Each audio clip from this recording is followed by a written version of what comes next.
significance of the experience is roughly what you can derive from listening to the experience that will change the way that you look at the world and act in the world. So it's valuable information, and they can tell you a terrible story, and that can be valuable because that can tell you how not to look at the world and act in it, or they can tell you a positive story. You can derive benefit either way, which is why we also like to go watch stories about horrible psychopathic thugs, and hopefully we're learning not to be like them, although there are additional advantages in that, you might say that someone who is incapable of cruelty is a higher moral being than someone who is capable of cruelty, and I would say, and this follows Jung as well, that that's incorrect, and it's dangerously incorrect, because if you are not capable of cruelty, you are absolutely a victim to anyone who is.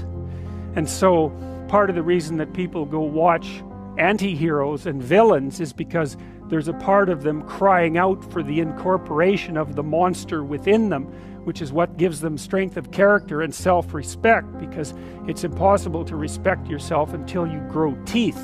And if you grow teeth, then you realize that you're somewhat dangerous, or maybe somewhat seriously dangerous, and then you might be more willing to demand that you treat yourself with respect and other people do the same thing.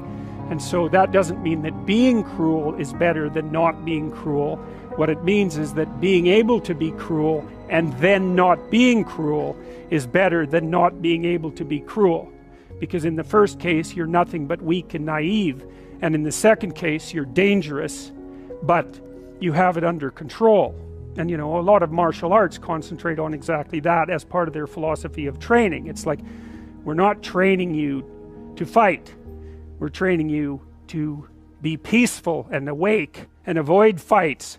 But if you happen to have to get in one, and I guess the philosophy also is that if you're competent at fighting, that actually decreases the probability that you're going to have to fight, because when someone pushes you, you'll be able to respond with confidence, and with any luck, and this is certainly the case with bullies, with any luck, a reasonable show of confidence, which is very much equivalent to a show of dominance, is going to be enough to make the bully back off. And so the strength that you develop in your monstrousness is actually the best guarantee of peace. And that's partly why Jung believed that it was necessary for people to integrate their shadow. And he said that was a terrible thing for people to attempt, because the human shadow, which is all those things about yourself that you don't want to realize, reaches all the way to hell. And what he meant by that was, it's through an analysis of your own shadow that you can come to understand why other people are capable, and you as well, of the sorts of terrible atrocities that characterized, let's say, the 20th century. And without that understanding, there's no possibility of bringing it under control. When you study Nazi Germany, for example, or you study the Soviet Union, particularly under Stalin, and you're asking yourself, well, what are these perpetrators like? Forget about the victims, let's talk about the perpetrators. The answer is, they're just like you. And if you don't know that, that just means that you don't know anything about people, including yourself. And then it also means that you have to discover why they're just like you. And believe me, that's no picnic. So that's enough to traumatize people, and that's partly why they don't do it. And it's also partly why the path to enlightenment and wisdom is seldom trod upon, because if it was all a matter of following your bliss and doing what made you happy, then everyone in the world would be a paragon of wisdom. But it's not that at all. It's a matter of facing the thing you least want to face.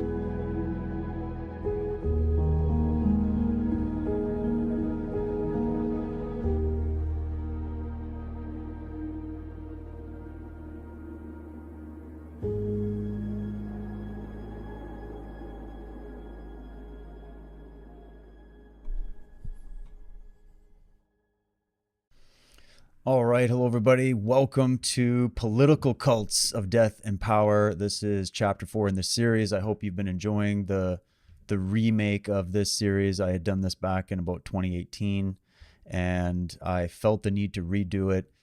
Kept a lot of the same bits of information that I presented then in this series, but added a little bit more. And I think personally, I've never stopped looking at this. I've never stopped comparing the notes that I've taken on these subjects of cults, of how the public mind works, how mind control works, how these totalitarian regimes were formed, and how all those dynamics have worked. I've never stopped that research. So there's always new anecdotes, there's always new points to bring up. So that's why I wanted to redo it. And great opening from Peterson there. Just summarizing a couple things that I really liked. This was from a talk he did years ago, getting into the totalitarians of the 20th century and really looking at it from the perspective of psychology. And he was focusing there on getting a psychological analysis of some of the main characters that we all know in our historical research about these dictators, you know, and take your pick. We're going to go through a few of them and just give an overview of that. But I have said this throughout the series and throughout the work that I do, that my personal fascination switched a while back from just looking at the cult leaders and the tyrants themselves, but looking at the people that hold them up, that prop them up, that buy into their bullshit, that are blinded by the light, the false light that they cast. That's the fascination. What gives these people power? Well, it's the fact that people put their faith, belief, trusts, and hope in these people. And the problem with this is that we've got so many cases where this has gone wrong. And then if there ever are leaders that do work on behalf of the people they're leading, and they operate in a more benevolent and moral fashion, they're never going to get remembered. That discussion also will not be had. And then we get into this point where we think that everybody's evil, and we get an extremist attitude on that front. The other opposite of that spectrum is to have this extremist attitude that there's nothing to worry about, and we are basically just having to deal with a bunch of random psychopaths that were all acting alone, and that was the end of the issue. And we've moved on from these totalitarian regimes, which of course that isn't true. We're living in one right now, and it's being set up not in just Russia, not in Germany, not in Africa, not in China. It's worldwide at this point. That's the battle that we find ourselves in. And I'm glad I'm doing this in early 2025, where I'm seeing so many positive signs that I'm going to do more shows on. So stay tuned for that. We're not just here to talk about bad news. We just need to, the reason I want to keep doing this and keep bringing these points to you is to just give more context. Just fill in some details, because we often glance at these subjects in a very superficial way. We don't get all the facts. When we're missing the context of history, when we're trying to approach the problems that we're facing now. And when you look at the ingredients of both cults, whether we're talking the cults I've covered in the previous episodes that are just these like smaller little experiments, these little social experiments that you can get data from. And then you compare that with these bigger experiments, like these dictatorial regimes, of which there's many. We're just looking at the 20th century, but you can go all the way back through history. And I'll bet you this bane is going to be with us as long as humans are operating in the world and not dealing with the psychological level of things. We're constantly going to be dealing with this. So this is valuable information, because we're going to get an analysis of what makes these cult leaders and tyrants tick, but what makes the people who follow them and worship them tick, how they're bought into it, how they can get bamboozled by the cult doctrine. We're also going to be looking at the deeper occult agenda that I think is behind a lot of this. And it's in that combination of research that you're going to get way more perspective about what's happened in the past, how it led to where we are now, and then hopefully we can get some information about how we can correct course in the future as we continue to fight for freedom, for truth, for justice, for prosperity, and for the betterment of humanity. So I like that he brought in that clip. He talked a little bit about the martial art code. I don't know if Jordan Peterson's ever actually studied martial arts, but I was impressed that he brought it up. I run a martial arts school. I've studied martial arts my whole life. You can go and check out my Way of the Warrior presentation right here on Substack. I got into my take and my favorite gems from the warrior traditions, and I feel like that's a very positive show, so make sure to check that out. But he's right about when it comes to the situation every individual finds themselves in. when we're facing the situation that we're facing, which is that you can either cower and hide from it and go with the idea that is actually pretty present in a lot of cult adherents when you study their ideas and what made them get into it, which is that if you're going to be good and moral, you have to be this helpless, always giving, basically completely vulnerable human being in order to be moral. And Peterson, and I would agree with this wholeheartedly, is arguing against that in that talk, where he's saying, no, you need to have some teeth. You need to build some muscles. You need to activate the warrior archetype. He's speaking on an archetypal level there, referencing Jung. And I agree with that take, where I believe we all have a warrior archetype aspect to ourselves. Some of us maybe lean into that a little harder than others, but that's okay.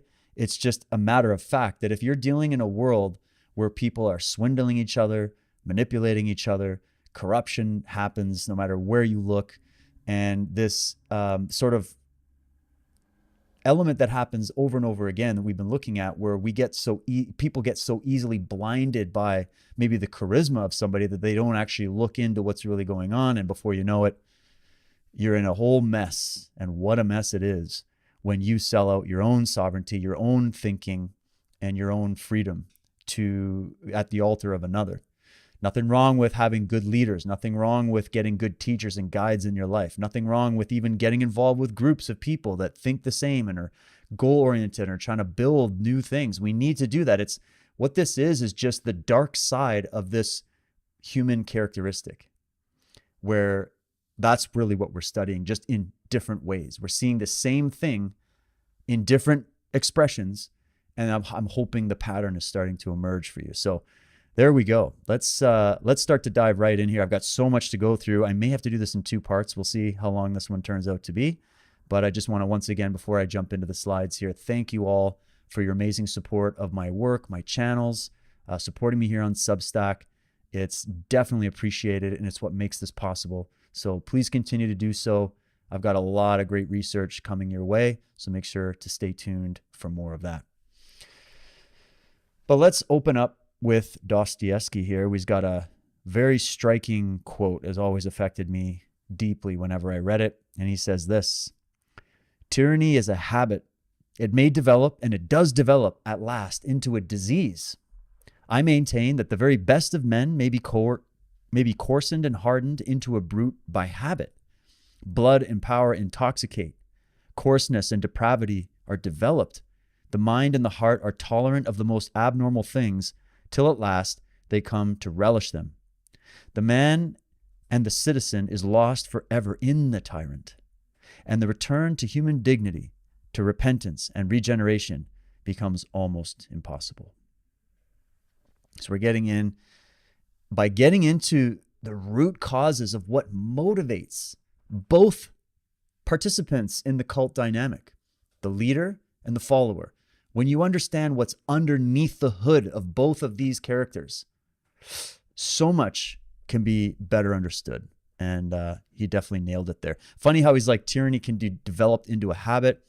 I also liked the way that he is saying, I maintain the very best of men may be coarsened and hardened into a brute by habit. That he's talking there about the fact that even the best of us can be turned towards our vices, can be manipulated, even by our virtues, by very cunning predators in our midst that know how to manipulate this. And if you're living in a time where the mass mind around you, the crowd around you in your country, your nation, your neighborhood, even your family unit, even your company that you work at, when the mass mind is constantly distracted, it's much easier for somebody to take the throne of power in their mind and then direct them according to their will, even if it works against the betterment of that person. And this has been tried, tested, and true. And I hope what we're looking at here is going to dawn on you as being the recipe, the playbook of how this is achieved. And when you know how it's achieved, the trick doesn't work on you anymore. That's what I'm trying to achieve with this series, is to say, hey, once you've seen behind the curtain, once you've seen the wires and the stage lights and the little smoke machines. You realize okay, it's not what I thought it was. And you're not going to be the one baptized into the latest cult. And there's many. All right. Some of them minor, some of them more major, some of them incredibly insidious. There's levels to the game. But even just as an individual, no matter what situation you find yourself in your country, in the political situation of the world, you can be empowered from within with this knowledge to see it coming and free yourself and your family from it the best you can. And it's by going to the great minds that already thought this up. They already have experienced this stuff. That is what's going to help move this along. So next up, we're going to go to Hannah Arendt. This is from her book, The Origins of Totalitarianism. I think I got a couple from her. She really nails sort of the underlying factors behind totalitarianism, where she says, in an ever-changing, incomprehensible world, the masses had reached the point where they would, at the same time, believe everything and nothing.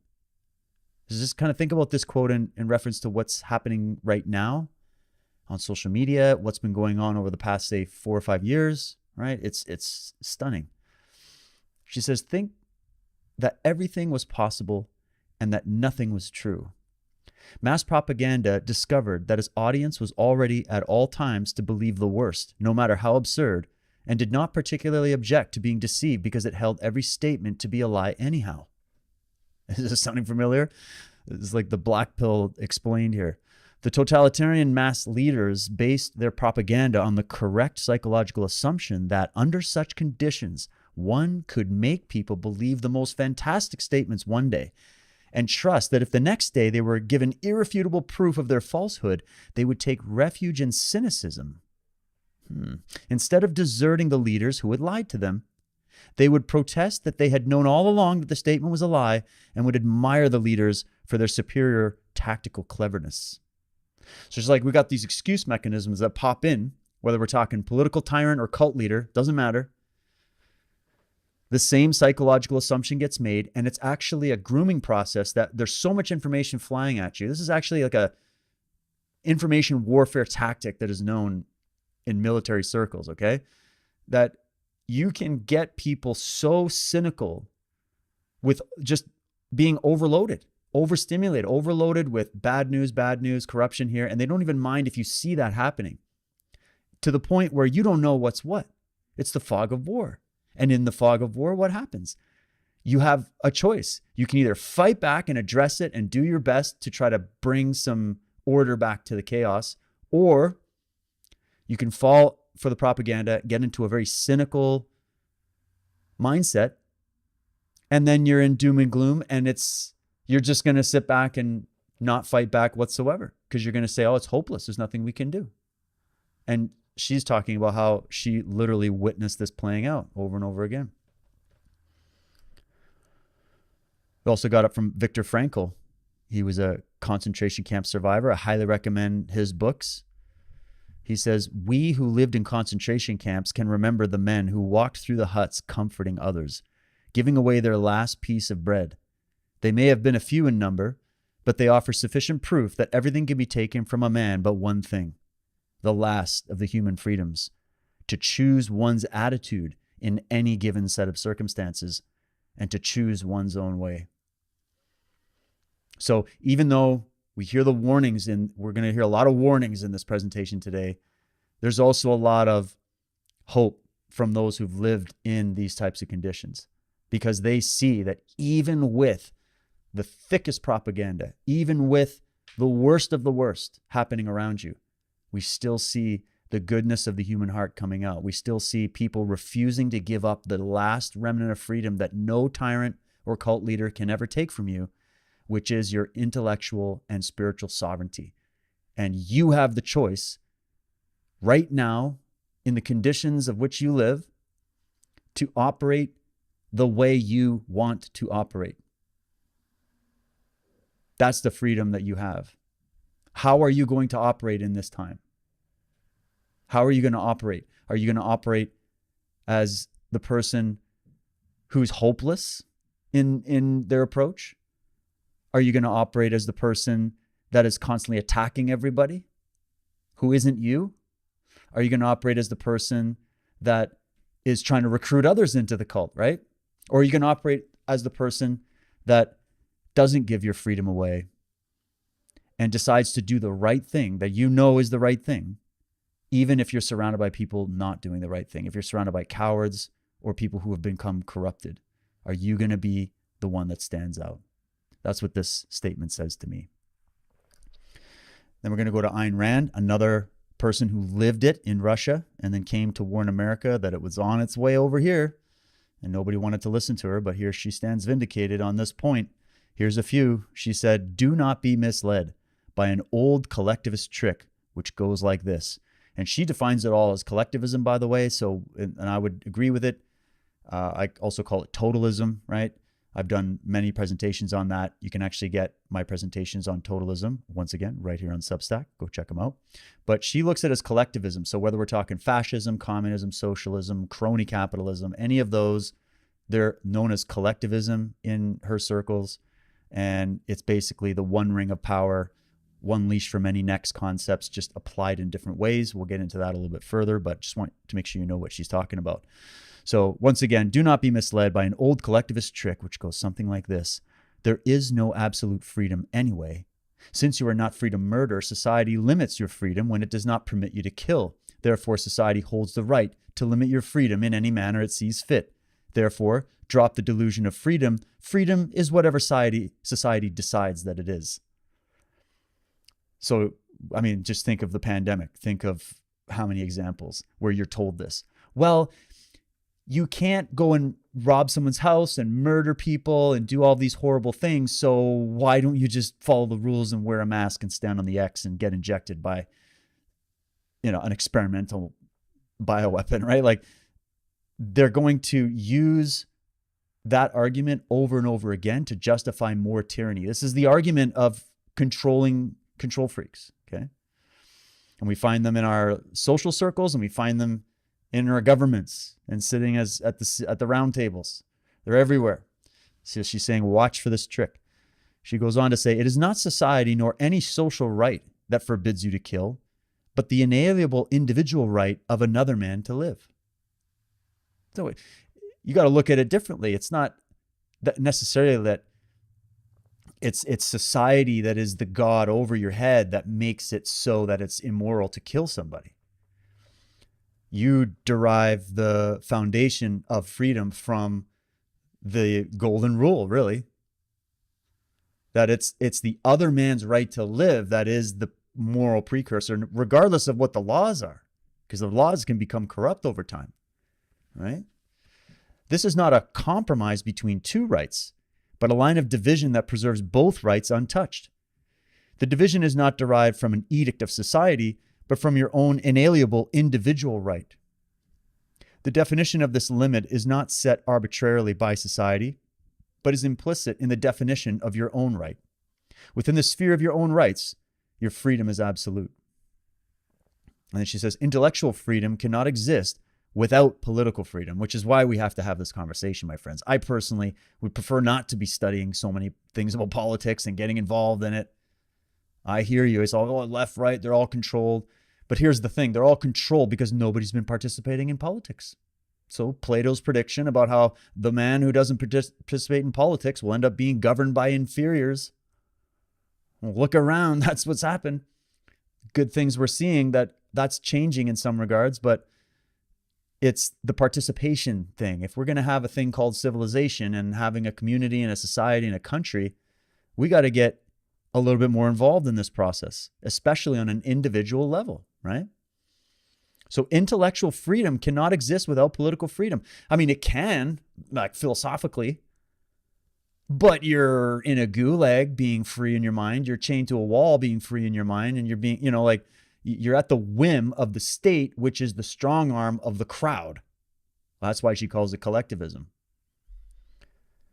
So political freedom cannot exist without economic freedom, and a free mind and a free market are corollaries. So if we're going to have freedom as the principle, it has to be expressed throughout all of these different aspects. And then the limit on freedom is the limit of the freedom of the other, right?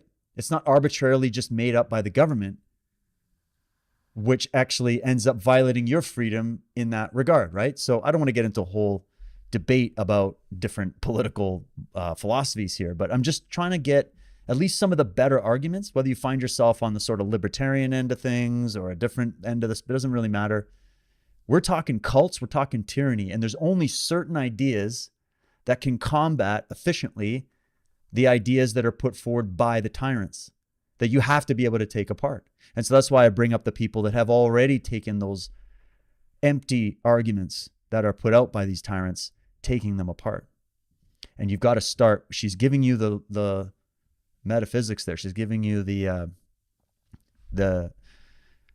I guess the history of the idea, which is that you have to have intellectual freedom if you're going to talk about freedom at all, which means you need freedom of speech, you need freedom to decide what you're doing with your body, you need private property rights, you know.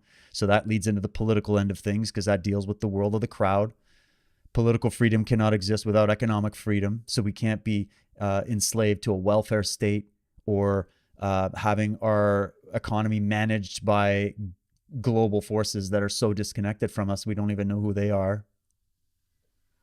And a free mind and a free market are corollaries. So if you want a free market where you can trade freely with other people without the state or any other entity getting in the way of that, you need to have a free mind. That's her argument. And that's what you need in order to be able to sniff out